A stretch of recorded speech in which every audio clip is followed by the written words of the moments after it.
فلنولینک قبلۃ ترضاھا فولی وجھک شطر المسجد الحرام وحیث ما کنتم فولوا وجوہکم شطرہ وإن الذین اوتوا الکتاب لیعلمون انہ الحق من ربہم وما اللہ بغافل عما یعملون۔ ترجمہ کنز الایمان، ہم تمہارے چہرے کا آسمان کے طرف بار بار اٹھانا دیکھ رہے ہیں تو ضرور ہم تمہیں اسی قبلہ کی طرف پھیر دیں گے جس میں تمہاری خوشی ہے، تو ابھی اپنا چہرہ مسجد الحرام کی طرف پھیر دو۔ اے مسلمانوں، تم جہاں ہو اپنا منہ اسی کی طرف کر لو، اور بے شک وہ لوگ جنہیں کتاب عطا کی گئی ہے وہ ضرور جانتے ہیں کہ یہ تبدیلی ان کے رب کے طرف سے حق ہے۔ اللہ ان کے اعمال سے بے خبر نہیں، یعنی ہر چیز کی اس کی خبر ہے کہ خدا نہیں کرتا ابھی میلا تیرا۔ حضرت سیدتنا عائشہ صدیقہ رضی اللہ تعالی عنہا ایک مرتبہ نبی پاک صاحب لولاک صلی اللہ تعالیٰ علیہ وسلم کی بارگاہ میں عرض کی، یا رسول اللہ صلی اللہ تعالیٰ علیہ وسلم، میں دیکھتی ہوں کہ آپ کا رب آپ کی خواہش پوری کرنے میں بہت جلدی کرتا ہے، یعنی آپ خواہش کرتے ہیں خدا تعالیٰ اسے پورا کر دیتا ہے۔ تو اللہ تعالیٰ کا نبی کریم صلی اللہ تعالیٰ علیہ وسلم سے محبت کا یہ معاملہ تھا۔ اسی طرح کئی موقع پر بھی اللہ تعالیٰ نے اپنے پیارے حبیب صلی اللہ علیہ وسلم کی قلب اطہر کی تقسیم کے لیے آیت قرآن نازل فرمائی۔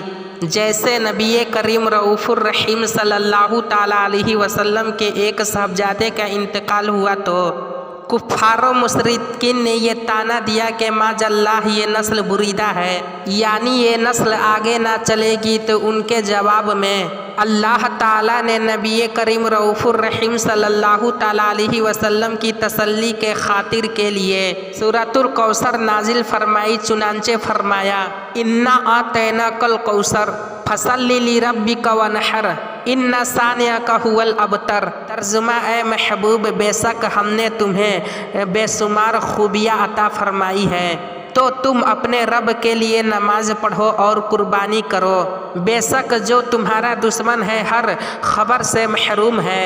گویا فرمایا کہ اے محبوب صلی اللہ علیہ وسلم، بیٹے کے دنیا سے جانے کو نہ دیکھو، یہ دیکھو کہ ہم کتنا عطا کر دیا ہے۔ تمہیں کثرت سے عطا کیا، تمہیں حوض کوثر عطا کیا، تمہیں خیر کسی عطا کی، تمہیں جنت کی نہر کوثر عطا کی، تمہیں قرآن جیسی خیر کسی عطا فرمائی، تمہیں وحی جیسی شے عطا فرمائی، اور تمہیں محامی اور اوساط کی کثرت عطا فرمائی ہے۔ میں تو مالک ہی کہوں گا کہ مالک حبیب، یعنی محبوب و محب میں نہیں میرا تیرا۔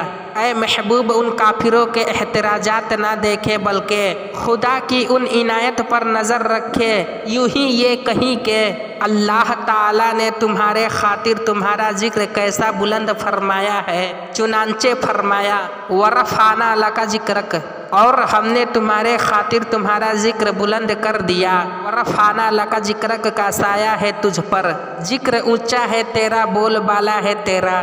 آپ صلی اللہ علیہ وسلم کی حسن جمال کی بھی قسم ارشاد فرما دیا، وَالضُّحَىٰ وَاللَّيْلِ إِذَا سَجَىٰ، چڑھتے دن کی وقت کی قسم اور رات کی جب وہ ڈھانپ دے۔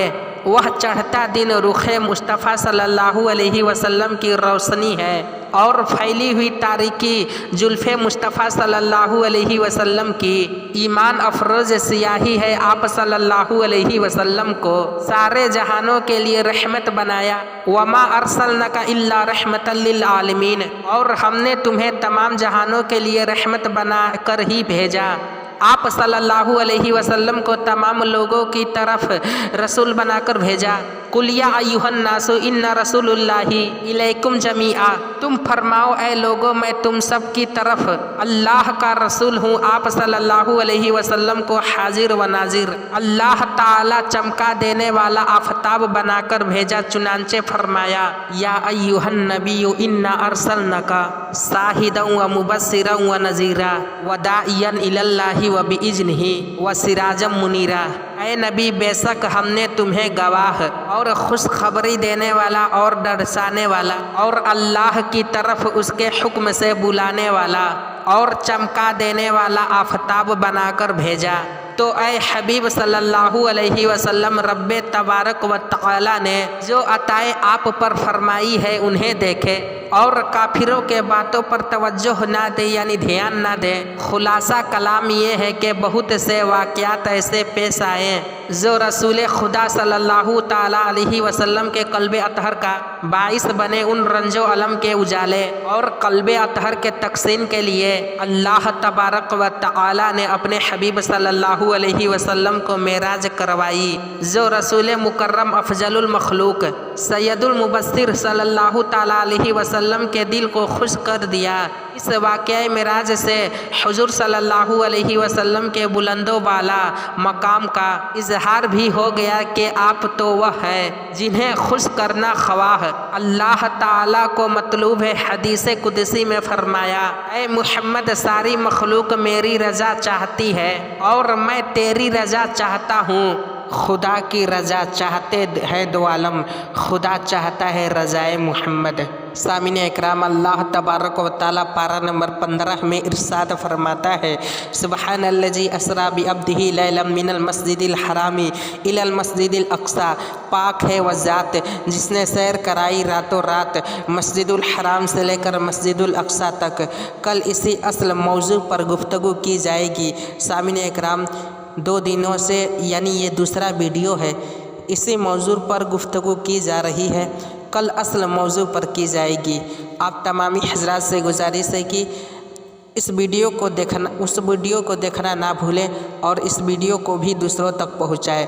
سامعین اکرام، بہت ہی افسوس کے ساتھ یہ اعلان کیا جاتا ہے کہ ہمارے علماء کرام کے شان مفتی سلمان رضا اظہری، جو ناموس رسالت پر مر مٹنے کے لیے ہر وقت تیار رہتے ہیں، آج ان کو دبانے کی کوشش کی جا رہی ہے اور گجرات ATS کی طرف اور ممبئی پولیس کی طرف سے ممبئی میں ان کو گرفتار کر لیا گیا اور گجرات لے کر چلا گیا ہے ATS نے اور جیلوں کے اندر رکھا گیا ہے۔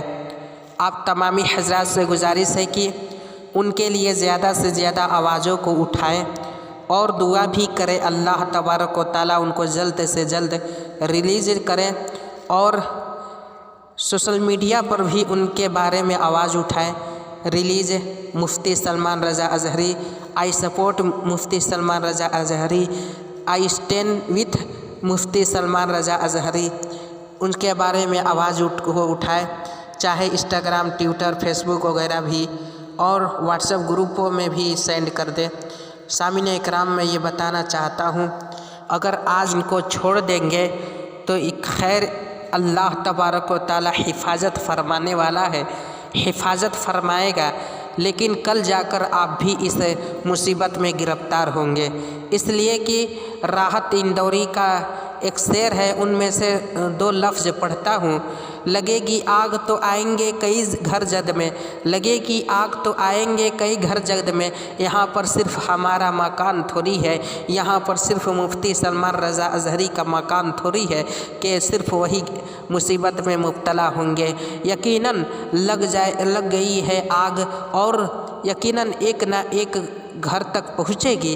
آج ہم ویڈیو دیکھ رہے ہیں اور کہیں گے جانے دو، وہ سلمان رضا اظہری ہے، ان کے بیچ میں کون پڑنے والا ہے، نہ جانے ہمارے اوپر بھی مصیبت آ جائے۔ لیکن گھبراؤ نہیں، کل جا کر تم لوگوں کے اوپر بھی یہ آنچ آنے والی ہے، اس لیے کہ چنگاری کو چھوڑ دیا گیا ہے اور اس چنگاری کے چپیٹ میں یعنی اس آگ کے چپیٹ میں ہر مسلمان کو لایا جائے گا۔ اس لیے آپ تمامی حضرات سے گزارش ہے کہ اس معاملات پر دبنے کی کوشش نہ کریں اور مفتی سلمان رضا اظہری کی یہی ایک اثار کی وجہ سے ان کو اندر کیا گیا ہے کہ کچھ دیر کی خاموشی ہے پھر شور آئے گا، کچھ دیر کی خاموشی ہے پھر شور آئے گا۔ آج کتوں کا وقت ہے، کل ہمارا دور آئے گا۔ کتا کون ہے اور کون دل پر لے لیا؟ یقیناً کتا ہی لیتا ہے۔ آپ تمامی حضرات سے گزارش ہے کہ ان کے بارے میں زیادہ سے زیادہ سوشل میڈیا اور آن لائن آف لائن جہاں تک ہو سکے روڈوں پر بھی پردرشن کرے۔ یقیناً قانون کے دائرے میں رہ کر قانون کا پالن کر کے آپ پردرشن اور سوشل میڈیا پر آواز اٹھائے، یہ نہیں کہ قانون کا دھجیہ اڑائے۔ یقیناً ہم سمویدھان کو مانتے ہیں اور اس سمویدھان پر بھروسہ ہے۔ نیائے پالیکا بدل سکتا ہے، نیائے پالیکا بک سکتا ہے، لیکن آخرت کی نیائے پالیکا نہیں بک سکتی ہے، نہ کوئی خرید سکتا ہے۔ یقیناً اللہ رب العزت کے اوپر ہم لوگوں کا بھروسہ ہے۔ آپ تمامی حضرات سے گزارش ہے کہ ان موضوع پر آپ تمامی حضرات ضرور بولے، خاموش نہ رہے، اور یہ بتانے کی کوشش کریں کہ آج ایک مفتی سلمان رضا اظہری کو دبائیں گے تو کل کتنے سلمان نکل کر آئیں گے۔ یہ سلمان کوئی فلم ایکٹر نہیں ہے، یہ سلمان کوئی فلم کی ایکٹر کرنے والا نہیں ہے، یہ سلمان وہی سلمان ہے جو قوم کے جاگرکتا کا بات کرتا ہے، جو قوم مسلم کے نوجوانوں کے بارے میں بات کرتا ہے، جو قوم کے مسلمانوں کے حق میں بات کرتا ہے، اور یقیناً اپنے سمویدھان کے دائرے میں رہ کر بات کرتا ہے۔ یہ الگ کی بات ہے کہ کوئی کتا کہے، سور کہے، گدھا کہے تو اپنے دل پر لے لینا، یہ الگ کی بات ہے۔ لیکن مفتی سلمان رضا اظہری کسی دھرم کو ٹارگٹ نہیں کرتے ہیں اور اپنے ویڈیو میں کسی دھرم کو ٹارگٹ کر کر یہ شعر نہیں بولا کہ کربلا کا آخری میدان باقی ہے، نہ گھبراؤ مسلمانوں، کربلا کا آخری میدان باقی ہے۔ کچھ دیر کی خاموشی ہے پھر شور آئے گا، کچھ دیر کی خاموشی ہے پھر شور آئے گا۔ آج کتوں کا وقت ہے، کل ہمارا دور آئے گا۔ سامعین اکرام، یہ کتا جو ہوتا ہے وہ دل پر لے ہی لیتا ہے۔ میں بتانے کی کوشش یہ کر رہا ہوں، کسی ایک کے اوپر تکلیف پہنچی ہے تو سمجھ جائیے ایک تکلیف ہے۔ اور ہندو بھائیوں سے بھی گزارش ہے کہ جو ہمارے سروں کے تاج مفتی سلمان رضا اظہری نے جوناگڑھ میں بیان دیا، تقریر کیا تھا، اس کو آپ مکمل جا کر سنیں اور اس پر غور و فکر کریں، کیا اس میں کسی بھی دھرم کا نام لیا گیا ہے؟ یقیناً نہیں لیا گیا۔ اور یہ دھرم کے متعلق جو شعر تھا نہیں بولا گیا تھا، یہ آتنک کے متعلق بولا گیا تھا۔ جس طرح کے غزہ فلسطین میں آتنک مچایا گیا ہے، اس کے اوپر بولا گیا تھا، نہ کہ دھرم کے اوپر بولا گیا تھا۔ خیر، اپنے اپنے سوچ کی بات ہے، لیکن تمام ہندو بھائیوں سے بھی گزارش ہے کہ ہمارے مفتی سلمان رضا اظہری کے بارے میں بھی آپ جا کر ویڈیو سن لیں اور اس کے بعد کچھ عمل کریں۔ میں بھی اس شعر کے ساتھ اس ویڈیو کو ختم کرتا ہوں کہ نہ گھبراؤ مسلمانوں، کربلا کی آخری میدان باقی ہے، نہ گھبراؤ مسلمانوں، کربلا کی آخری میدان باقی ہے۔ کچھ دیر کی خاموشی ہے پھر شور آئے گا، کچھ دیر کی خاموشی ہے پھر شور آئے گی۔ آج کتوں کی وقت ہے، کل ہماری دور آئے گی۔